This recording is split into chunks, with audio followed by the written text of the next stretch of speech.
Hello people, in this video we want to look at the indications for tracheostomy. Why would you do a tracheostomy, right?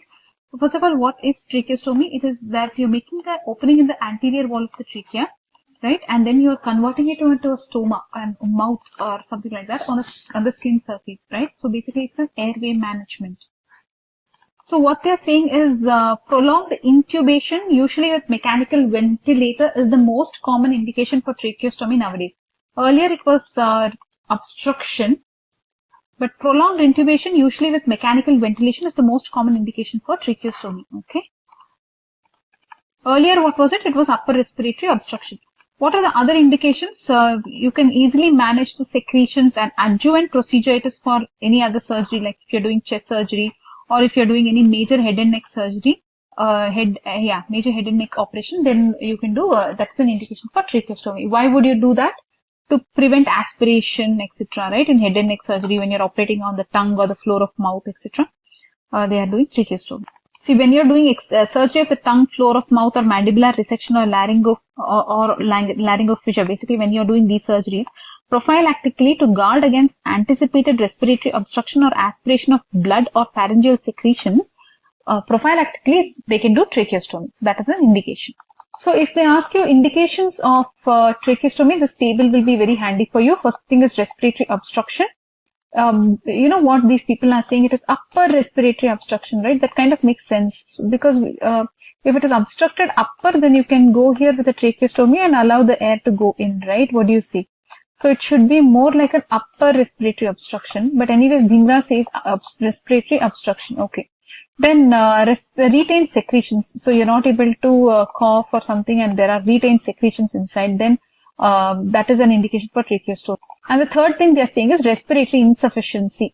So all the three are only. Respiratory obstruction, more so upper respiratory obstruction, retained secretion and respiratory insufficiency. So let us just look at yet another slide here. This is almost the same thing. Upper respiratory tract obstruction, retained secretion, respiratory insufficiency. Okay. Let's go to the table. This table look at, okay, respiratory obstruction. Let us look at obstruction. What and all has obstructed. So this is your airway and there is some obstruction here, upper respiratory obstruction. Because of what? The epiglottis is swollen, acute epiglottitis, laryngotracheal bronchitis, even bronchus is involved here. Okay. Laryngotracheal bronchitis. Okay. Then diphtheria also looks like there is obstruction in these people. Ludwig's angina is what? Ludwig's angina is that submandibular, where is that eye? Where is the mandible of this guy here? This is Ludwig's angina, right? So this is indicating Ludwig's angina, right?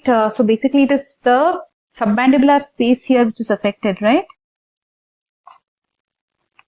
So basically what is happening here, there is marked difficulty in swallowing, etc. So it starts with the sublingual space, looks like. So Ludwig, remember lingual, sublingual space, okay. The floor of the mouth are swollen, tongue seems to be pushed back, up and back. Then how they'll breathe, right? These people, what has affected them? Usually it will be Streptococcus, Staphylococcus, same thing. Alpha hemolytic Streptococcus, they say. And then let's move on, guys. Ludwig's angina, then remember all this tonsillitis, retropharyngeal abscess, parapharyngeal abscess, tongue abscess, all that you write, okay? So all these will be some infections they are. Then coming to trauma, which causes respiratory obstruction. So there is injury to larynx and trachea, trauma due to endoscopes. Endoscopes itself create a problem. What is this? Especially in infants and children. Then fracture of mandible and maxillofacial injury. So remember injury to what? Your larynx, trachea directly, or through endoscope it got damaged, or there is a fracture of what? Of the mandible or the maxillofacial injury. Okay. So those are the trauma. So that will cause what? Respiratory obstruction. The neoplasm, always blame foreign body, trauma, neoplasm. These three standard things you'll always blame in everything. Remember. So foreign body you will tell. Okay. Foreign body of where? Of the larynx. It is in the larynx. So what comes below the larynx? Trachea, right? So that's why they will do tracheostomy. That now kind of makes sense. Where should be your foreign body be? In the larynx. Then only you can do tracheostomy, right? And secure the airway. right? Then laryngeal edema. Always blame larynx, guys. Anything to do with larynx and above, you blame. Okay, till here, if there is obstruction, you can do tracheostomy, right? What do you, does that make sense? Okay. So, larynx edema. Why is there larynx edema? Due to steam. What steam did these people take? Okay, in irritant fumes, gases, allergy they have, so there is larynx edema. So, larynx is edema means next you have to enter the airway via tracheostomy. And then bilateral, it is abductor paralysis. Look at this, bilateral abductor paralysis. You already saw this. So, if this is your vocal fold, right? Anterior, posterior, if you say, and this is your vocal fold, and they are so close to each other, they're not letting there's no place for the air to go in, right? Because it is not able to abduct. So, bilateral abductor paralysis, then you'll have to do a permanent tracheostomy. That's what tracheostomy that we saw, right? See, look at this, permanent tracheostomy, bilateral abductor paralysis. So, this is the photo. So, guys, why will there be respiratory obstruction? Now, what did we see? Bilateral abductor paralysis. Then congenitally also some people can have obstructed airway. Why? You know why? Because there can be a laryngeal web here, right? Between your vocal folds. Laryngeal web, cyst, tracheoesophageal fistula. So between the trachea and the esophagus, there is a fistula. So air will be going into esophagus, is it? So there is some problem here between the trachea and the esophagus. But if the problem is tracheoesophageal fistula, will a tracheostomy at that level help? Okay, then bilateral choanal atresia. So bilateral choanal atresia. So this is that guy's mouth, and bilaterally there is some choanal atresia. So he cannot even get the air in. So what they will do, they'll put a tracheostomy. Okay. So guys, in indication for tracheostomy, the first one we finished, that is respiratory obstruction. You can get obstructed because of some infections, trauma, neoplasm, foreign body, edema, congenital, and in bilateral abductor paralysis. All these are the causes for your respiratory obstruction, which is an indication for the tracheostomy. Now we are going to the second part, that is retained secretion. So these people are so this is airway means full of secretions. Let us say they are not able to take the air in. Is it? Lot of secretions are there. Let's draw two lungs here. So lot of secretions are there. So you're going to do a tracheostomy. Why these people cannot cough and get it out? Painful cough. Then aspiration of pharyngeal secretions. So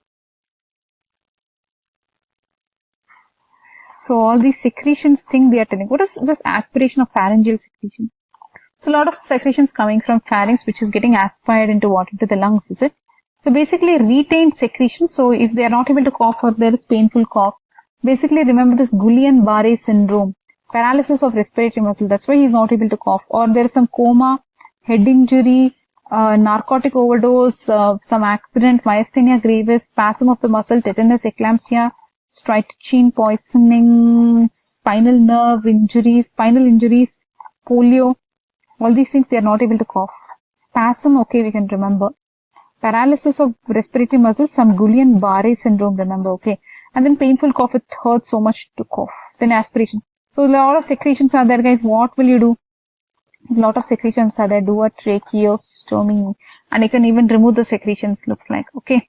Then coming to last one, guys, we are done. We are almost at the end. The third indication is what? What did we finish first of all? Respiratory obstruction. Now what did we finish? Retained secretion. Retained secretion, you saw that there can be inability to cough like coma, head injury, paralysis of the muscles like Guillain-Barré syndrome, then tetanus and all that. And then you saw that the third thing in that was spasm.